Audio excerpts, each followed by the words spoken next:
मंगलाचरण। नमः समय साराय स्वानुभूत्या चकासिते चित स्वभावाय भावाय सर्वभावान्तरच्छिदे अनंत धर्मणस्तत्वं पश्यन्ति प्रत्यगात्मना अनेकान्तमयी मूर्ति नित्यमेव प्रकाशिताम् वन्दे तु सर्वसिद्धे भुवि अचलमणोभवं गतिं पथे मोक्षामि समय पाहुर निर्मोष दुखे विली आत्मज्ञान ही ज्ञान है शेष सभी अज्ञान विश्व शांति का मूल है वीतराग विज्ञान वीतराग विज्ञान तीन लोक में सार वीतराग विज्ञान का घर घर हो।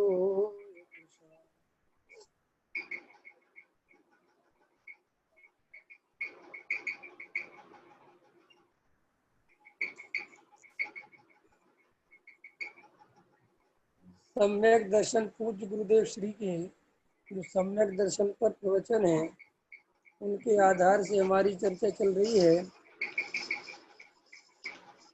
कल हम लोगों ने ज्ञानी और अज्ञानी की चर्चा पहचान की बात की थी। सभी को आवाज आ रही है? सचिन जी आवाज आ रही है? बराबर।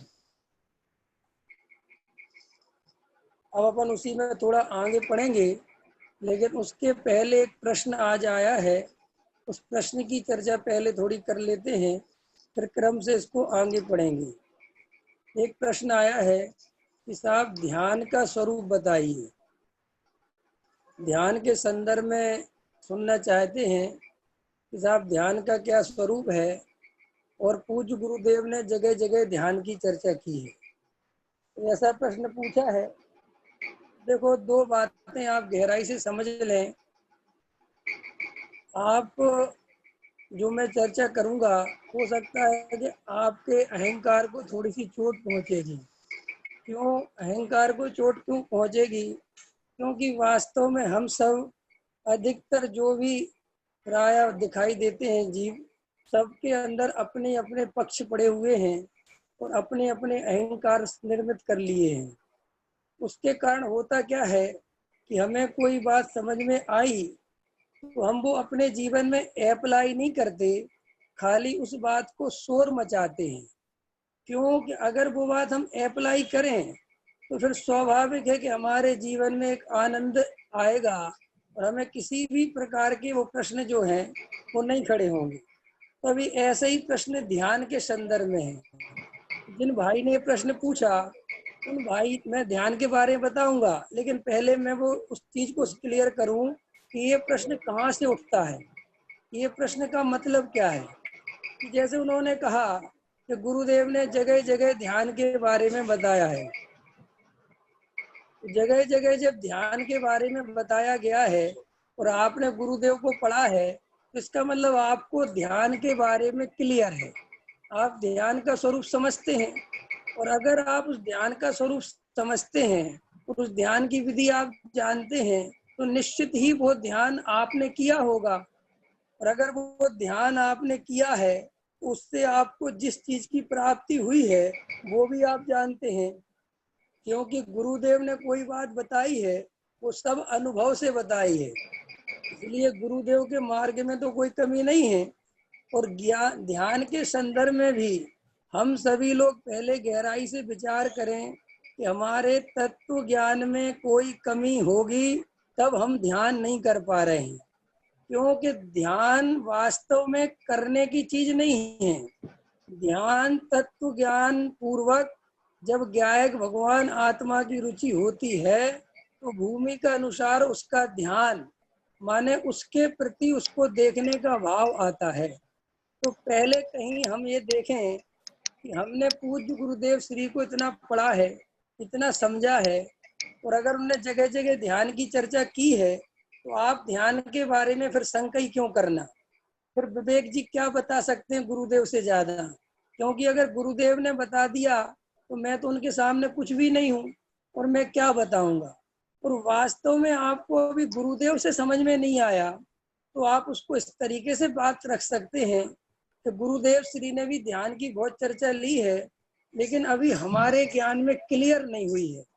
लेकिन हम गलती क्या करते हैं, अपने अहंकार को नहीं गिराते, हम अपने को ये दिखाना नहीं चाहते कि साहब हमें क्लियर नहीं हुआ।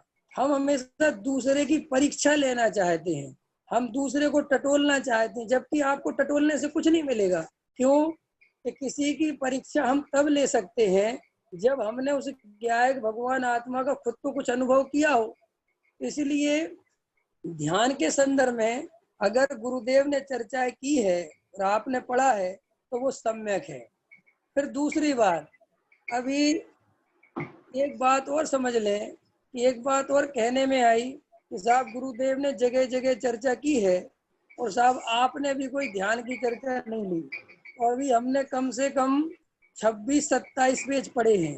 गुरुदेव की ही पुस्तक है, सम्यक दर्शन की ही पुस्तक है, अभी इसमें कहीं पर भी ध्यान की चर्चा नहीं आई। लेकिन चूंकि हमारे जीवन की एक क्या कहें बहुत बड़ी ऐसी गलती है कि हम कोई चीज समझ लें, कोई चीज सीख लें, तो हम सबको बताना चाहते हैं कि हम इसके स्पेशलिस्ट हैं, हमें कुछ विशेष आता है, और हम वक्ताओं से वो ही प्रश्न करते रहते हैं बार बार। एक वक्ता से नहीं, जो भी वक्ता मिलेगा उनसे हम वो ही प्रश्न करेंगे जो प्रश्न का समाधान हम जानते हैं। हम वो प्रश्न कभी नहीं करते जो हमारे हृदय से उठता हो, जो हमारी वास्तविक प्रॉब्लम हो। हमारे हृदय में कभी ऐसा प्रश्न नहीं आता कि हे भाई, मुझे आज तक आत्मा का अनुभव क्यों नहीं हो रहा है, मैं कहाँ अपराध कर रहा हूँ। लेकिन हमें वाद विवाद करने में मजा आता है, कौन सी क्रिया में धर्म है, कौन से में क्या है, पुण्य छोड़ना चाहिए कि नहीं छोड़ना चाहिए, पूजा करें कि नहीं करें, ये वही प्रश्न है। हम ध्यान करें कि नहीं करें, साहब हम ये करें कि नहीं। और ये प्रश्न वो हैं जिनके उत्तर तुम 1000 विद्वानों से पूछ चुके हो और समझ चुके हो, लेकिन अप्लाई नहीं करते। हमें इसी में मजा आने लगता है, कभी किसी से पूछा, कभी इसी से पूछा, कभी इसी से पूछा, और ऐसे करते करते भाव चला जाता है।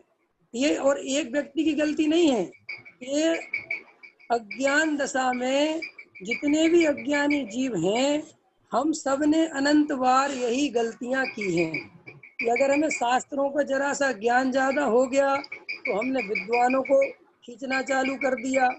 अगर हमारी क्रियाओं में हम आगे निकल गए तो क्रिया वाले ऐसे प्रश्न पूछते हैं। तो पंडित जी एक बात बताओ, वो तो आप ठीक है समय सार की बात करते हो, आत्मा की चर्चा करते हो, लेकिन एक बात बताओ, आपके जीवन में कोई क्रिया तो है नहीं, जबकि वास्तव में उसका पक्ष क्रिया का इतना प्रबल है कि उसे समय सार सुनना ही नहीं, उसे तो समय सार में भी क्रिया की बात सुनाओ तो वो उसी पे उछलेगा।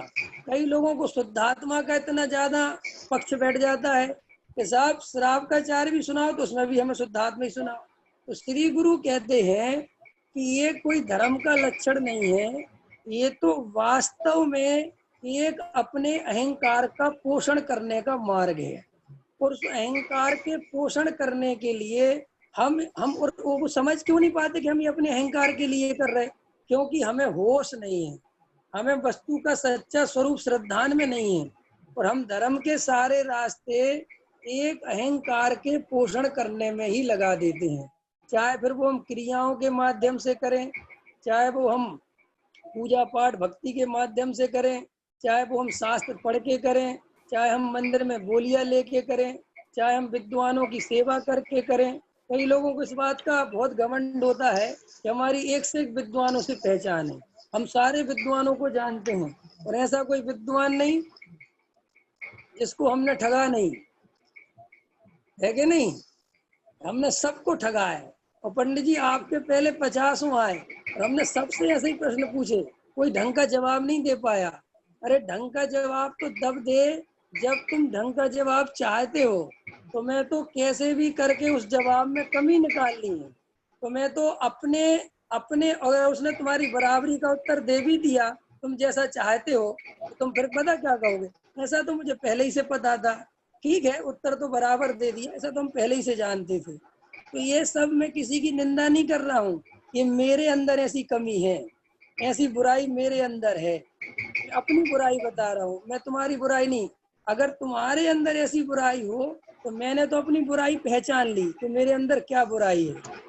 अगर तुम्हें अपने जीवन का भला करना हो, वास्तव में आत्म कल्याण करना हो, तो अपने अभिप्राय को पहचानना सीखो कि आखिर हम ये बात बार बार क्यों पूछ रहे हैं, ये क्रिया की बात हम बार बार क्यों देख रहे हैं, आखिर हमारी दृष्टि क्या है, आखिर हम चाहते क्या हैं, हमारे अंतरंग में वास्तविक स्थिति क्या है। तो जब आप अपने अभिप्राय को देखोगे, तब आपको ये बात ख्याल में आ जाएगी।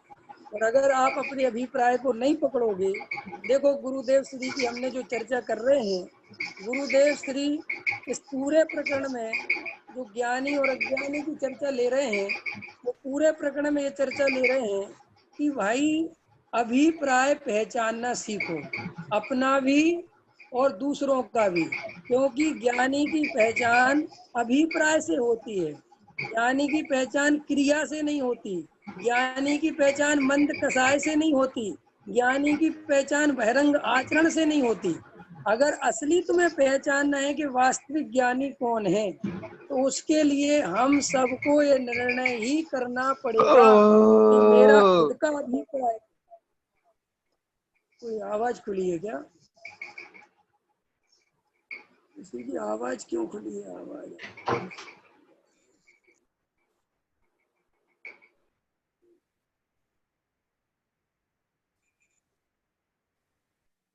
सबकी आवाज तो बंद है ना भैया?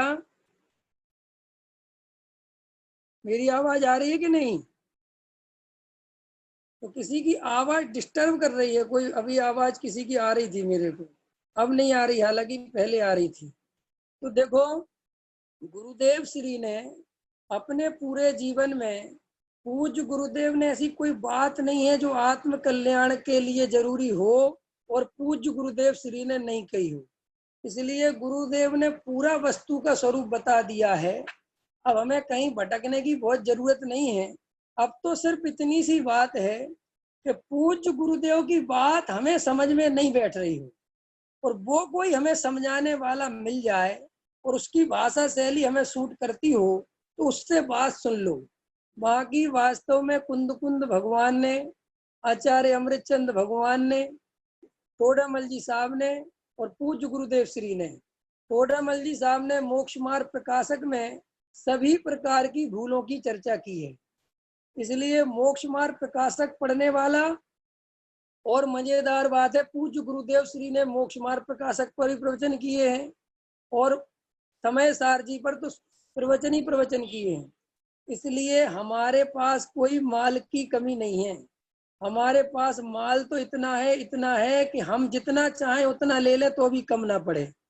और आत्म कल्याण करने के लिए वर्तमान में हम सबका महान इतना पुण्य का उदय है कि पूज्य गुरुदेव श्री के सारे प्रवचन, कुंद कुंद आचार्य का समय सार, अमृतचंद आचार्य के टीका और पंडित टोडामल जी का मोक्ष मार्ग प्रकाशक हमारे पास बहुत आराम से अवेलेबल है और हम पढ़ने समझने के लिए तैयार हैं।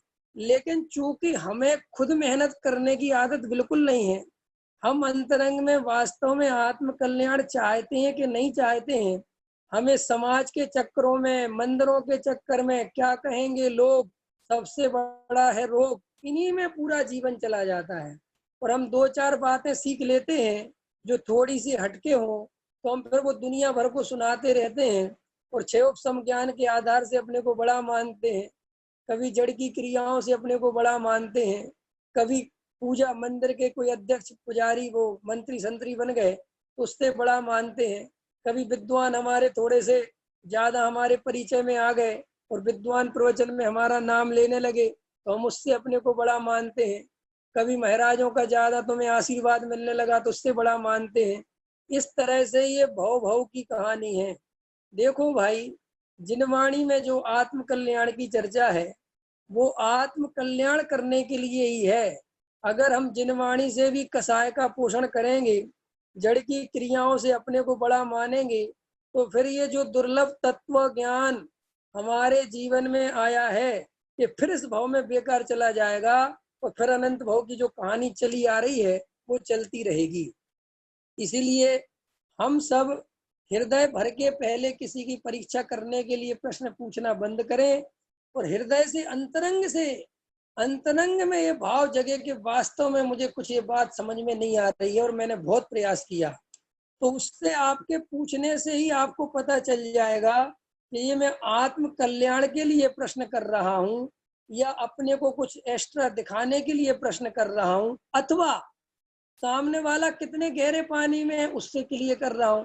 तो देखो भैया, दूसरों की गहराई नापने से कुछ नहीं होगा। गहराई नापनी हो तो अपनी नापो। कुछ नहीं रखा, अनंत भाव द्रव्यलिंगी मुनि बने, अनंत बार 11 अंग 9 पूर्व का ज्ञान किया, अनंत बार ब्रह्मचारी बने, अनंत बार त्यागी वृत्ति बने। आपने अभी एक उदाहरण देता हूँ, आपने ऐसा देखा होगा कि जब ये लॉकडाउन नहीं था उसके पहले आपको बहुत से लोग ऐसा कहते मिल जाएंगे कि निर्वृत्ति लिए बिना धर्म नहीं होगा, निर्वृत्ति लिए बिना धर्म नहीं होगा, निर्वृत्ति लिए बिना धर्म नहीं होगा। बहुत उपदेश देते थे सबके सब, निर्वृत्ति बिना, निर्वृत्ति बिना। और जब ये बाद में अभी लॉकडाउन हो गया भाग्य से और सबको निर्वृत्ति मिल गई, तो सबको समझ में आ गया कि तुम निर्वृत्ति में क्या करने वाले थे। अब पहले सब कहते थे अरे घर गृहस्थी में लगे हो, दुकानदारी में लगे हो, कोई सम्यक दर्शन नहीं होगा, और सब बहुत हल्ला मचाते थे। जितने त्यागी वृत्ति मिलते थे अधिकतर, अरे दिल्ली में फंसे हो कुछ नहीं होगा, दिल्ली में और सम्यक दर्शन, मुंबई में और सम्यक दर्शन भूल जाओ। ये छोटे छोटे शहर वाले बहुत खुश होते ऐसी बात सुन के, क्योंकि उनके अपने अहंकार को पोषण मिलता है। अब लेकिन इस समय ऐसा आया कि काय की दिल्ली और काय का बम्बई और काय का कुछ और काय का कुछ, सबरे ही फ्री कर दिए गवर्नमेंट ने, सब कोई घर में पैक कर दिया 3 महीने। और जब 2 महीने तुम पैक हो गए घर में, तो ना तो तुम्हें आत्मा की याद ढंग से आई, ना ये याद आया कि निर्वृत्ति मिली है, चलो आत्म कल्याण। 2-4 दिन तो लोगों ने खूब हल्ला मचाया, खूब बड़े, अरे साहब बड़े दिनों के बाद, अरे अपन जिस काम के लिए तरसते थे भाग्य खुल गए, अब तो सम्यक दर्शन का काल आ गया है, अरे सब अपने अपने काम में लगो। और धीरे धीरे क्या हुआ कि सब अपनी अपनी कसायों की पूर्ति के लिए घर में ही मनोरंजन के साधन खोजने लग गए। बोले साहब कितना स्वाध्याय करें, अब कितनी पढ़ाई करें, इतना तो पढ़ लिया, अब कितने प्रवचन सुने, और सब के सब भाषण भूल गए। और धीरे धीरे ले दे के फिर के साहब ऑनलाइन प्रवचन चालू करो, हमारे बस की नहीं है, हम नहीं रह सकते, तुम तो चालू करो, कुछ तो चालू करो। ये सब पता आपको क्या दिखाता है? ये सब ये दिखाता है कि अभी अंतरंग में तुम्हारी निर्वृत्ति लेने की कोई स्थिति नहीं है। इसलिए जो लोग ज्यादा निर्वृत्ति निर्वृत्ति करते हैं, इस समय तो 3 महीने में अच्छे तुर्रम खां को पता चल गया कि निर्वृत्ति का मतलब क्या होता है। अरे भाई, जैन दर्शन इतना वैज्ञानिक दर्शन है, उसकी आप कल्पना नहीं कर सकते कि जैन धर्म माने पूरा वैज्ञानिक धर्म, एक एक इंच पे उसकी क्लियरिटी है, एक एक इंच पे। वो जैन दर्शन ऐसा दर्शन है जो कहता है कि मिथ्यात गुण स्थान में जीव को क्या क्या चाहिए, जीव की क्या क्या दशा होगी, जीव चौथे गुण स्थान में जाएगा तो कैसा राग रहेगा, कैसी क्रिया रहेगी, कैसी कसाय रहेगी, कैसा उसका जीवन होगा, ये जैन दर्शन के अलावा तुम्हें कहीं नहीं मिलेगा। और अभी क्या है कि क्लियरिटी तो है नहीं, या तो कोई लोग निर्वृत्ति लेने में लगे हुए हैं, कोई ज्यादा ही स्वाध्याय करने में लगे हैं, कोई समझ रहे कि धर्म इसी से होगा। अब ये चढ़ जा बेटा सूली पे भला करे भगवान, इमोशनल हो के त्यागी ब्रह्मचारी बन गए और उतनी कसाय अंदर से गई नहीं। तो जब अंदर से कसाय गई नहीं तो क्या हुआ? ये हुआ कि फिर मंदिर बनवाओ, धर्मशाला बनवाओ, समाज को तोड़ करवाओ, समाज में जोड़ करवाओ, ये मंदिर अच्छा नहीं, इसमें कुछ और एडवाइज करवाओ, लोगों को ये करना चाहिए, लोगों को ये करना चाहिए, शादी अनजाति में मत करो, ये करो वो करो। समाज सुधारक बन गए। क्यों कि समाज सुधारक क्यों बन गए? ये समाज सुधारक इसलिए बन गए कि अंदर में घर गृहस्थी चलाने का राग भयंकर बैठा था, पत्नी बच्चों का राग बैठा था। अब खुद के पत्नी बच्चे तो मिले नहीं सुधारने के लिए, तो पड़ोसियों के सुधारने लगे, समाज के सुधारने लगे, देश के सुधारने लगे। अब हम अभी दूसरों के क्या सुधार है, हमें अब अभी खुद के ही सुधारने की फुर्सत नहीं है। तो श्री गुरु कहते हैं कि जो राग जहाँ भरा पड़ा हुआ है वो कितना ही कोशिश कर ले, वो राग इस दरवाजे से नहीं तो दूसरे दरवाजे से निकलेगा। फिर क्या होगा कि अपनी संख्या सबको बढ़ानी है। इन पंडितों से पूछो तो कहते विद्वान बनो, जयपुर पढ़ने जाओ। त्यागी ब्रह्मचारी व्रतियों से पूछो तो कहते त्याग व्रत लो, संयम लो, इसके बिना धर्म नहीं होगा। सेठियों से पूछो तो कहते सेठ बनो, सेठ के बिना क्या मजा है। हर आदमी अपने अपने हिसाब से चल रहा है, लेकिन आपको गहराई में ये विचार कर, और दूसरों से अपनी नाप मत करो, दूसरों से अपनी तुलना मत करो। हमारे संग वाला मुनि बन जाए तो हमें भी मुनि बनना चाहिए। ये जैन धर्म ने कब सिखाया? भरत जी ने, पूरा घर के लोग मुनि बन गए और भरत जी नहीं बने। क्यों नहीं बने? अरे जब खुद को बनने का भाव आएगा तभी तो बनेंगे, कि सारे लोग घर के बन गए इसलिए मुझे बन जाना चाहिए। ये तो मान कसाई हो गई, ये तो पागलपन हो गया। हमारे घर में होता क्या है, अगर हमारे घर में 3 लोगों ने उपवास कर लिया तो चौथे वाला अपने ही आप करने लगता है। वो कहता देवरानी ने भी कर लिया, जिठानी ने भी कर लिया, अब बीच वाली में ही बच गई तो मेरी तो बड़ी बेइज्जती हो जाएगी, सबरी पापन तो मैं ही सिद्ध हो जाऊंगी। तो बेचारी बीच वाली मुफ्तई में उपवास कर बैठी, जबकि ये जैन धर्म सिखाते ही नहीं। जैन धर्म तो कहता है कि तुम अपना अभिप्राय, अपने परिणाम खुद चेक करो, तुम दूसरों के लिए दौड़ क्यों लगाते हो। तो ऐसा थोड़ी है कि दूसरे ने नई साड़ी पहनी तो हमें भी नई साड़ी पहननी पड़ेगी, दूसरे ने नए कपड़े पहने तो हमें भी पहनने पड़ेंगे।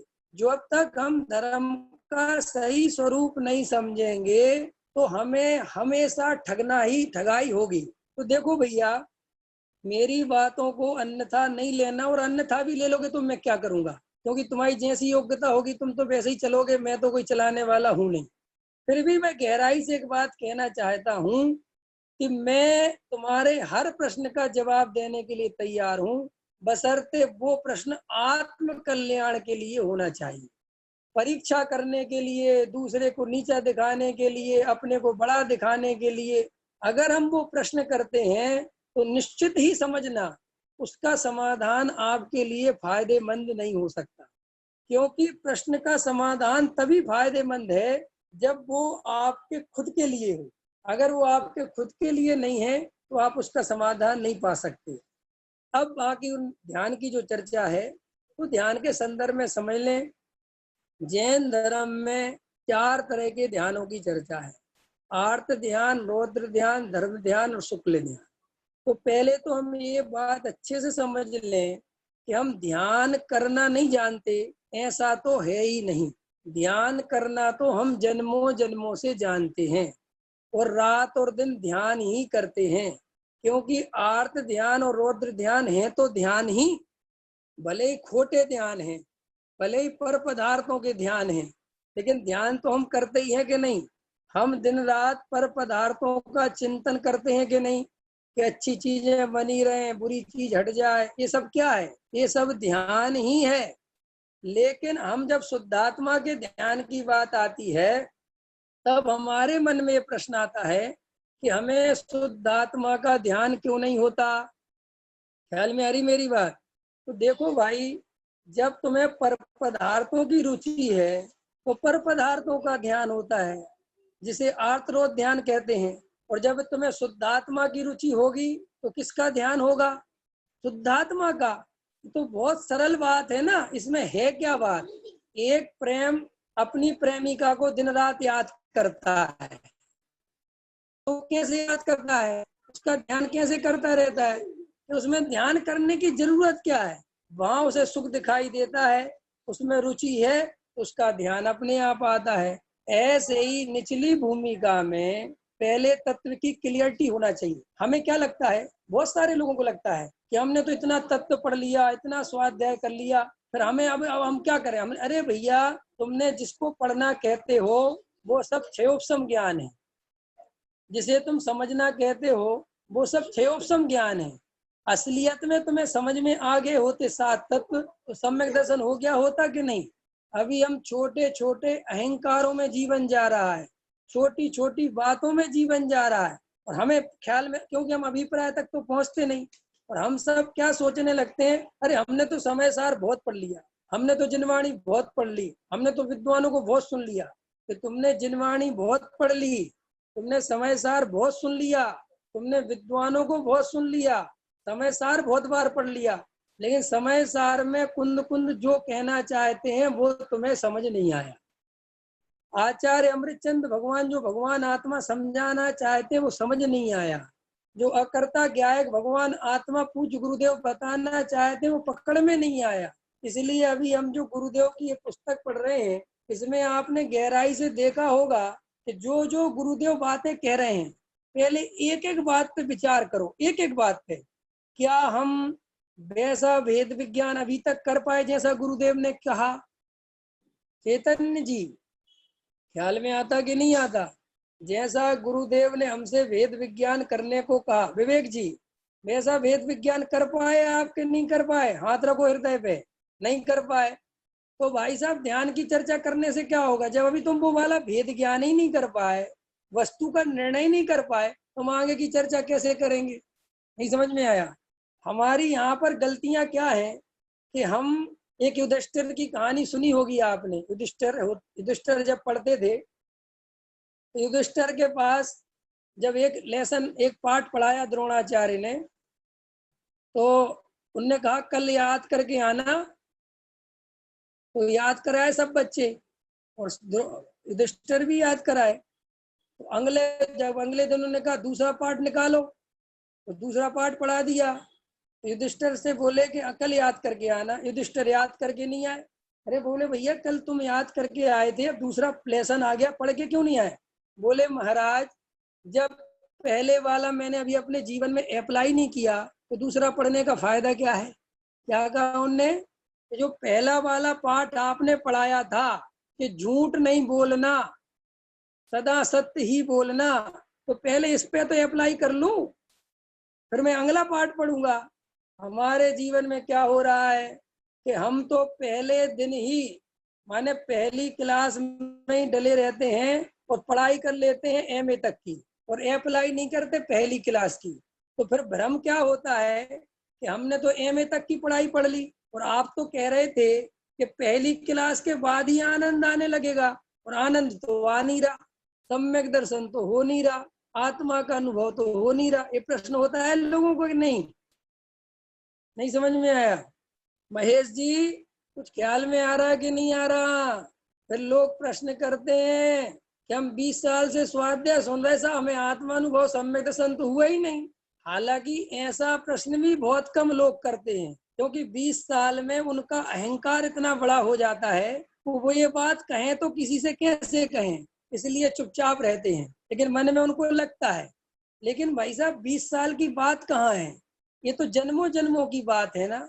हमने जन्मों जन्मों में यही तो गलतियां करी हैं कि क्षयोपम ज्ञान से जिनवाणी समझ ली, लेकिन कभी आत्म प्रतीति में सच्चा निर्णय नहीं किया, कभी सच्ची दृष्टि नहीं करी। फिर हमने जो गुरुदेव श्री वेद ज्ञान बता रहे वो हमने नहीं किया। अच्छा बताओ, कल भी अपन ने ज्ञानी और अज्ञानी की चर्चा करी थी। अभी अपने अपने हृदय पे हाथ रखो, जड़ की क्रिया से धर्म लगता है कि नहीं लगता?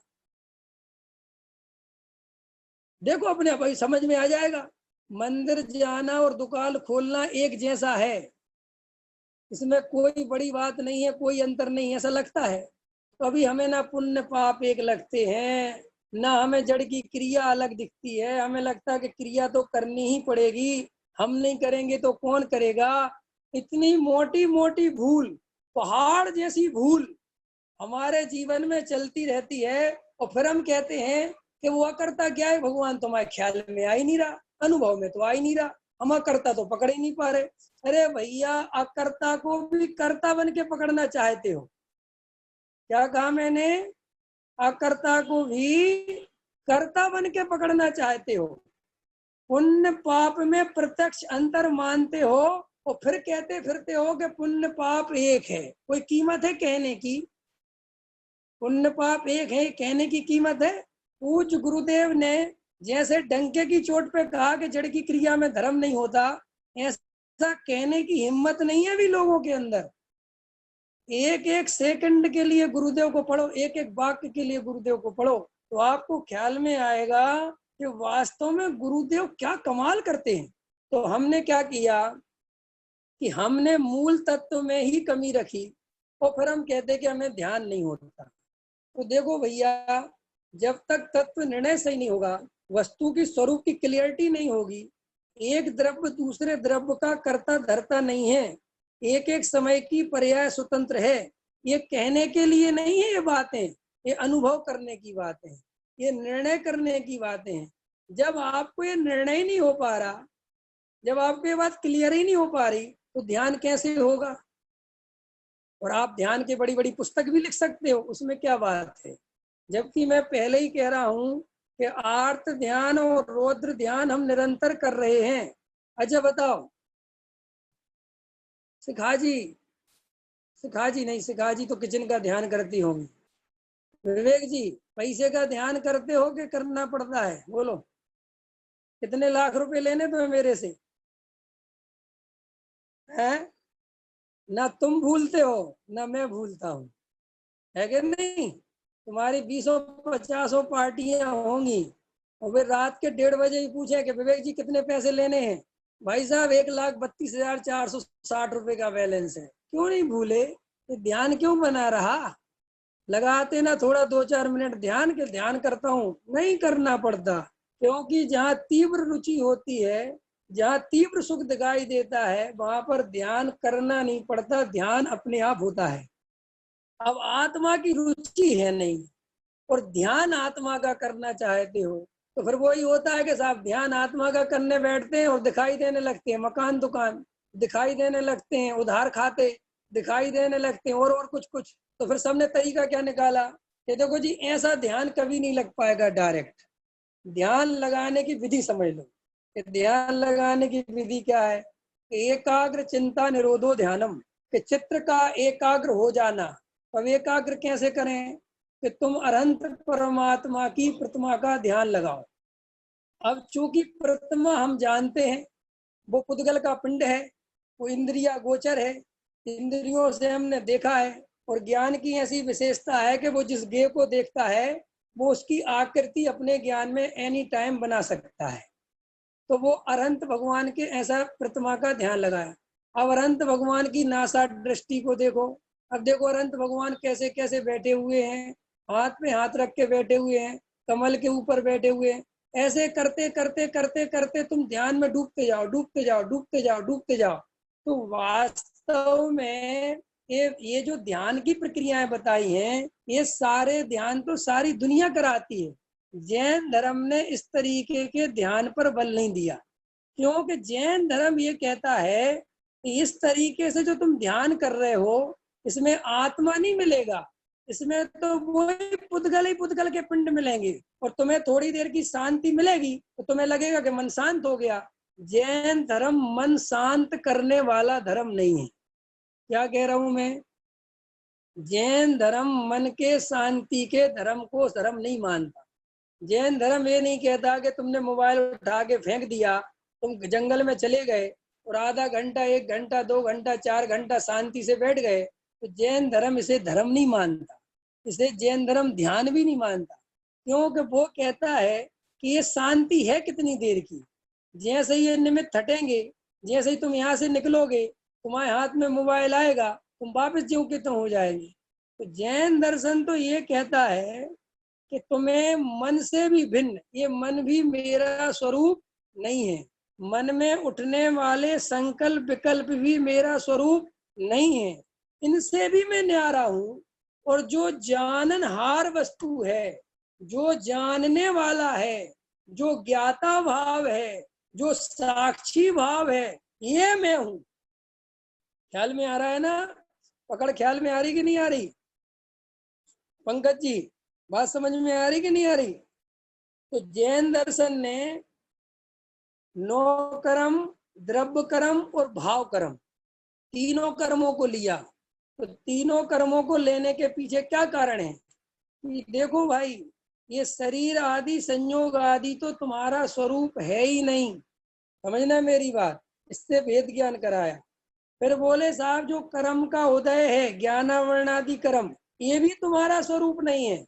फिर है भाव कर्म। भाव कर्म माने मन में उठने वाले संकल्प विकल्प, मोह राग देश के परिणाम, ये भी मेरा स्वरूप नहीं है। ठीक है, पकड़ में आई? तो फिर क्या बचा कि फिर बचा एक ज्ञायक भाव। क्या बचा? क्या बचा विवेक जी?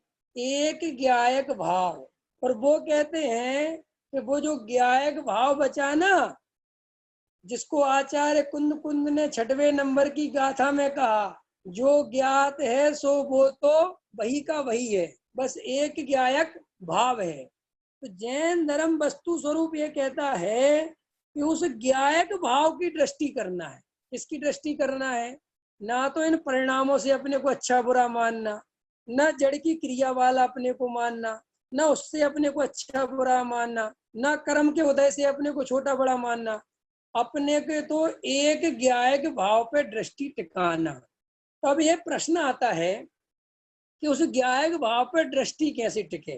प्रश्न है कि नहीं? समझ में आया कि उस ज्ञायक भाव पे दृष्टि कैसे टिके? तो देखो, इस प्रश्न का उत्तर भी ध्यान से सुनो कि सबसे पहले तुम्हें ये निर्णय आना चाहिए कि शरीर का कर्ता धर्ता मैं नहीं हूं। ये निर्णय बनना चाहिए।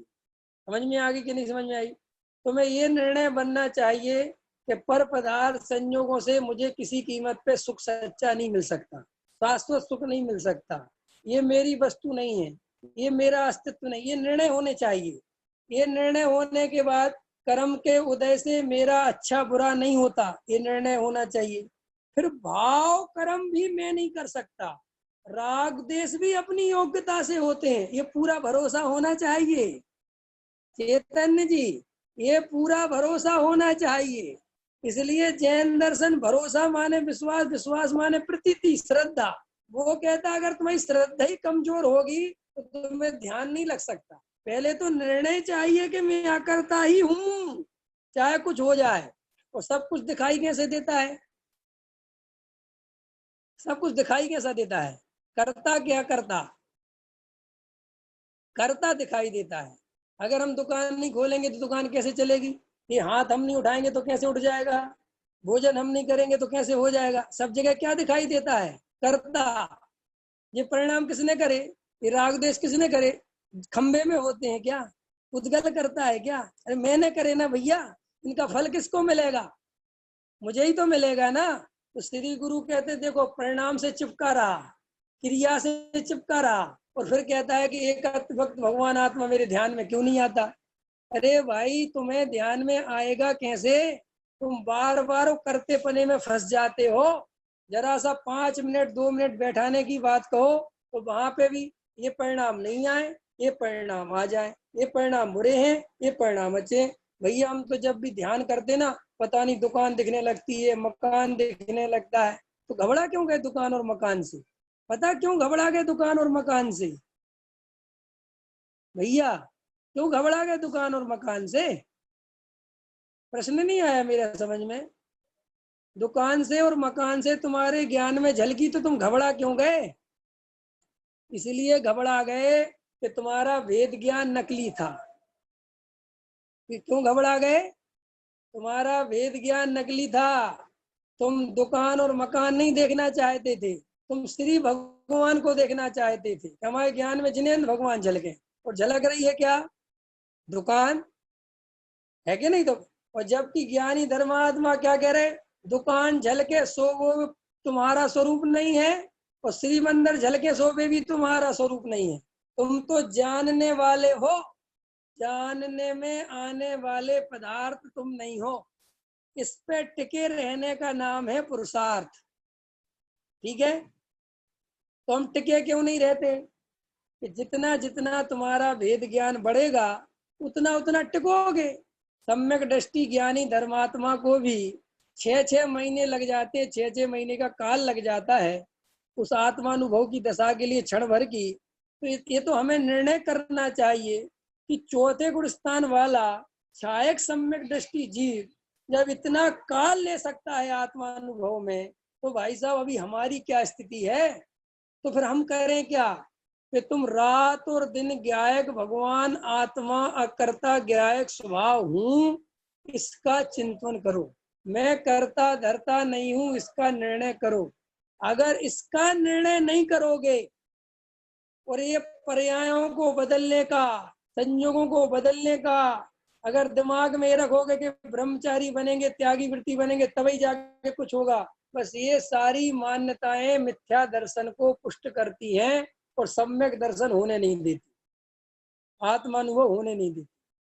क्योंकि ये जो हमने पर पदार्थों से अपना अच्छा बुरा सोच रखा है। देखो भाई, और सुन लो, 3 तरह के ध्यान की चर्चा कर दे, वो तो मैंने आर्द्रोध ध्यान से ले लिया। एक और बताता हूँ, एक होता है कर्म योगी, एक होता है ज्ञान योगी, और एक होता है भक्ति योग। चेतन, ये 3 योग समझने लायक हैं। एक है ज्ञान योग, एक है कर्म योग, और एक है भक्ति योग। ठीक है, इसको उधर से चलो। एक है कर्म योग, एक है भक्ति योग, और एक है ज्ञान योग। इन 3 से भेद ज्ञान कराया। समझ लो, इसका नाम ले लो, नौ कर्म, द्रव्य कर्म और भाव कर्म। तो श्री गुरु कहते हैं कि जिन लोगों का ऐसी प्रकृति है कि उनको करे बिना चैन नहीं पड़ती। कई लोग कैसे होते हैं, शांति से बैठ नहीं सकते, करना करना, कुछ खाली नहीं रह सकते, कुछ ना कुछ काम चाहिए, ये नहीं तो वो नहीं चाहिए तो ये, और कुछ नहीं मिले तो समाज की नेतागिरी करने लगते हैं। इस टाइप के लोग होते कि नहीं होते? तो श्री गुरु कहते ऐसे लोगों की प्रकृति है कर्म वाली। कैसी प्रकृति है? कर्म वाली। कर्म वाली माने इनका उदय इतना तीव्र है कि शांति से बैठ ही नहीं सकते, कुछ ना कुछ उठापटक करेंगे। तो ऐसे लोगों से श्री गुरु कहते हैं कि तुम्हें इसी करने धरने के बीच में भेद ज्ञान करना पड़ेगा। क्या विधान करना पड़ेगा? कि ये जितनी भी करने धरने की क्रियाएं हो रही हैं, ये मैं नहीं हूं, ये मेरा स्वरूप नहीं है। इतना होश तुम्हें रखना पड़ेगा। और इतना होश अगर तुम रख सकते हो काम करने के बीच में, तो तुम हो कर्म योगी। कौन से योगी हो? कि तुम कर तो रहे हो कर्म, लेकिन अंदर में तुम्हारा भेद ज्ञान चल रहा है कि ये करने धरने वाला मैं नहीं। दूसरे प्रकार के लोग वो हैं जो है भक्ति परक लोग, जिनको कहते हैं भक्ति योग। भक्ति योग माने जिनको बहुत पूजा करने में मन लगता है, भक्ति करने में मन लगता है, घंटों पूजा कर लेते हैं, घंटों मंदिर में भक्ति कर लेते हैं। समझ गए ना? समझ गए? शास्त्र पढ़ लेते हैं। ऐसे सब लोग कहलाते भक्ति योग। भक्ति योग माने जो अशुभ में ज्यादा नहीं रहते, रहते तो शुभ में हैं, लेकिन वे शुभ के कर्ता बन जाते हैं। काय के कर्ता बन जाते हैं? शुभ के। वे अशुभ में नहीं जाते, वे व्यापार धंधे में नहीं उलझते, उनने निर्वृत्ति ले ली समझ लो, लेकिन वे उस निर्वृत्ति के अहंकार में चले जाते हैं। उनके भौकाय में खराब हो जाते हैं कि मैं बड़ा हो गया, मैंने सब कुछ छोड़ दिया। तो श्री गुरु उनको समझाते हैं कि तुम्हारे लिए इनसे भेद ज्ञान करना जरूरी है कि मैं पूजा करने वाला नहीं हूँ, पूजा का कार्य अलग है। मैं तो ज्ञान स्वभावी ज्ञायक त्रिकाली ध्रुव हूँ, मैं तो जानने देखने वाला हूँ, मैं करता धरता नहीं हूँ, व्रत करने वाला मैं नहीं हूँ, जड़ की क्रिया पालने वाला मैं नहीं हूँ। उनको वहां भेद ज्ञान करना, वहां जागृत रहना, उसके कर्ता नहीं बनना। और एक आते हैं ज्ञान योगी। कौन आता है चेतन जी? चेतन, ये तीसरा वाला सुनो, बहुत बढ़िया है। तीसरा है ज्ञान योगी। ये है पंडितों के लिए। किसके लिए है? पंडित। ना ये ज्यादा पूजा पाठ करते हैं, ये ना ज्यादा व्यापार धंधा करते हैं, ये सिर्फ पंडितियाई में उलझे रहते हैं। काय में उलझे रहते हैं? पंडितियाई में। इस शास्त्र में ये लिखा है, उस शास्त्र में वहां ये लिखा है, फलाने आचार्य ये कहते हैं, फलाने आचार्य कहते हैं। तो इनको श्री गुरु कहते हैं कि इनको क्षयोपशम ज्ञान का घमंड हो गया है। काय का घमंड हो गया इनको? इनको ना कर्म योग है, ना भक्ति योग है। इनको कौन सा योग चल रहा है? कि ज्ञान योग, कि रात और दिन विचार करते रहते हैं, ये बात सही है, ये बात सही है, ये बात ठीक नहीं है, ये आचार्य ठीक नहीं कहते हैं, उलझे हुए हैं पंडित्याई करने में। तो श्री गुरु कहते हैं कि तुम्हारे लिए इन विचारों से भेद ज्ञान करना जरूरी। क्या करना जरूरी है? ये जो क्षयोपशम ज्ञान के विचार चल रहे हैं, ये मेरा स्वरूप नहीं है। मैं तो एक ज्ञायक भगवान मात्र हूँ, जानने देखने वाला हूँ। मैं ये विचार नहीं हूँ, ये विचार मेरे नहीं है, ये सब क्षयोपशम ज्ञान की पर्याय है। मैं पर्यायों से पार त्रिकाली ध्रुव भगवान आत्मा हूँ। ऐसा तुम्हें उस चलने वाले विचारों से भेद ज्ञान करना है। तो 3 तरह का भेद ज्ञान समझ में आ गया कि नहीं आ गया? अब तीनों में कॉमन क्या है बेटा? ज्ञप्ति समझ में आया? तीनों में कॉमन है एक ज्ञायक भाव। तीनों में कॉमन क्या है? एक ज्ञायक भाव। चाहे दुकानदार हो, चाहे पुजारी हो, और चाहे पंडित हो। ठीक है, तीन ही कैटेगरी के इंसान है ना। तो श्री गुरु कहते हैं कि तीनों को साधना एक ज्ञायक भाव को। साधना किसको है? एक ज्ञायक भाव को। और अगर एक ज्ञायक भाव को साध लिया तो वो ही ध्यान है। क्या कहा मैंने?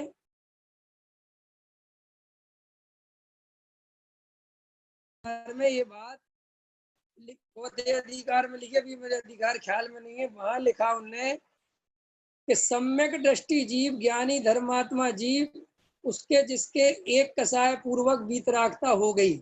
ऐसा लिखा टोडामल साहब ने। 2 कसाय अभाव पूर्वक वीतरागता हो गई। तो फिर ऐसा लिखा वहां पर कि उसके ज्ञान में गे कुछ भी बनते रहे, कुछ भी उसके परिणाम चलते रहे, उसके वीतरागता कायम है। क्या लिखा श्री गुरु ने? नहीं समझ में आया? अब तुम्हें कमाल की बात लगेगी ये। चौथे गुण स्थान वाला अनंतानुबंधी के अभाव पूर्वक वीतरागी है।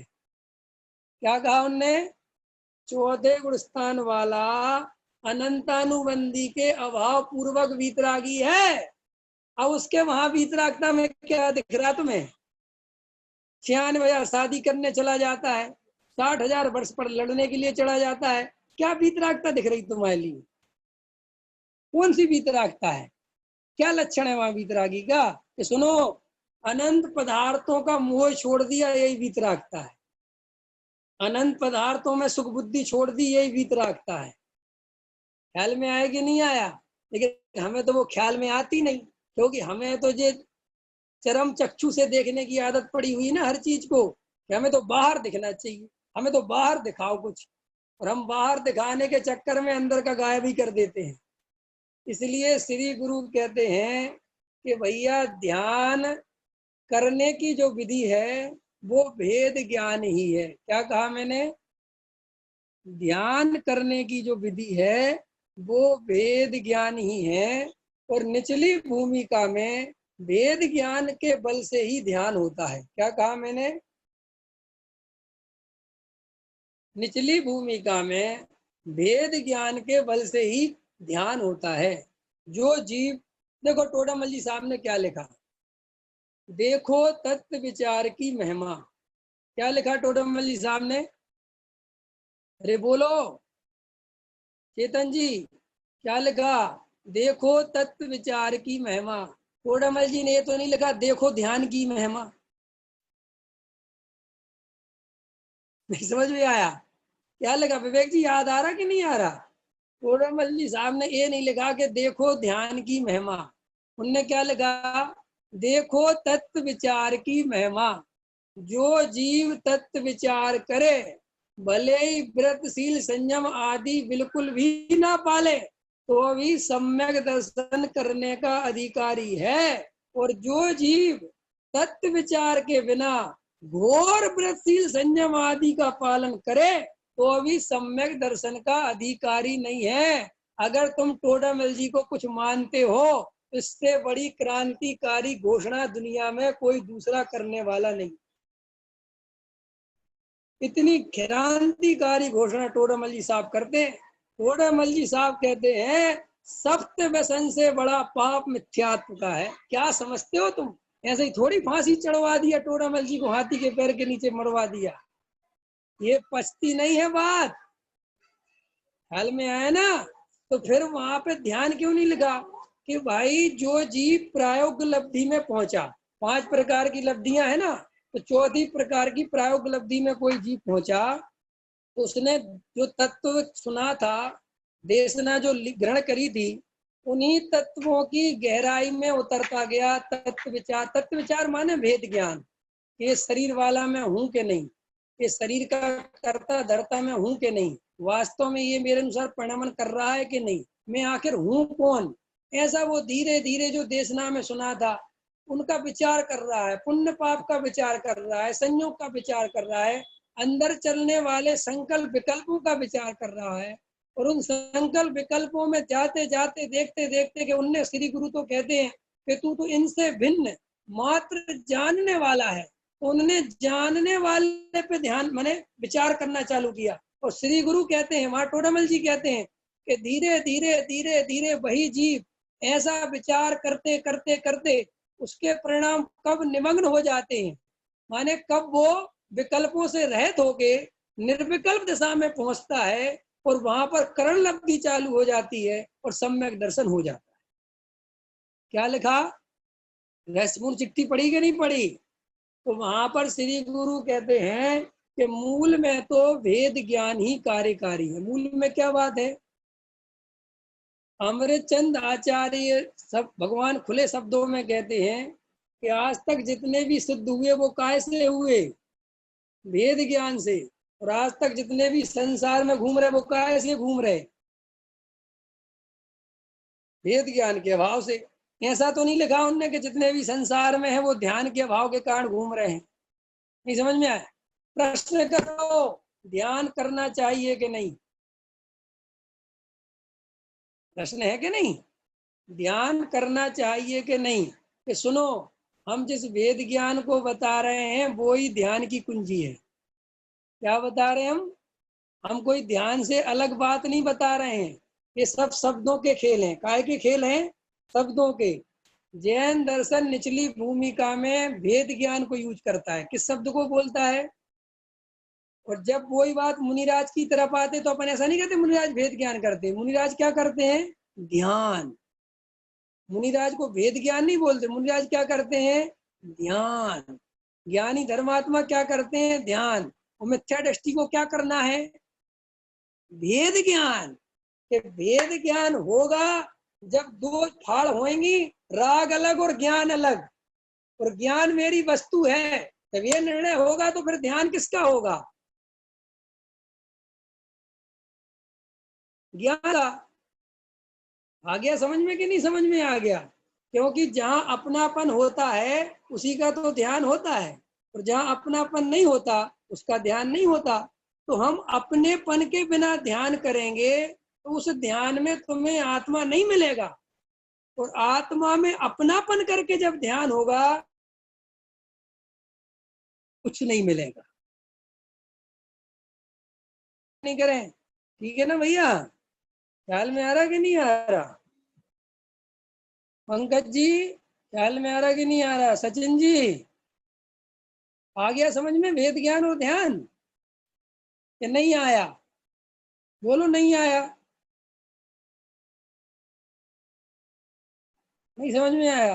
संजय जी तुम्हें समझ में आया कि नहीं आया? आया? सुनो, नहीं भी समझ में आया हो तो इससे ज्यादा मैं समझा नहीं सकता। अब इतने में ही समझ सको तो समझ लेना, क्योंकि मेरी तो इतनी कैपेसिटी है भैया, इतनी ताकत, और इतना ही मुझे अनुभव में आया, इससे ज्यादा मुझे पता नहीं है। अब तुम्हें अगर इससे ज्यादा पता हो तो भाई साहब आप अपना ध्यान और आनंद से करो, कोई टेंशन लेने की जरूरत नहीं, किसी से कोई पूछने की जरूरत नहीं। हम तो सीधी सी बात ये कहते हैं, अपना अनुभव खुद करो, अपनी परीक्षा खुद करो, दूसरा कुछ नहीं करा सकता। विवेक कुमार तुम्हारा भला नहीं कर सकता, तुम विवेक कुमार का भला नहीं कर सकते। अपना अपना अनुभव अपने अपने आधार से होगा। देखो भैया, जिन भाई ने प्रश्न पूछा मैंने उन भाई को जो उत्तर दिया, उनको उत्तर समझ में आ गया नहीं आया मुझे उससे कोई मतलब नहीं।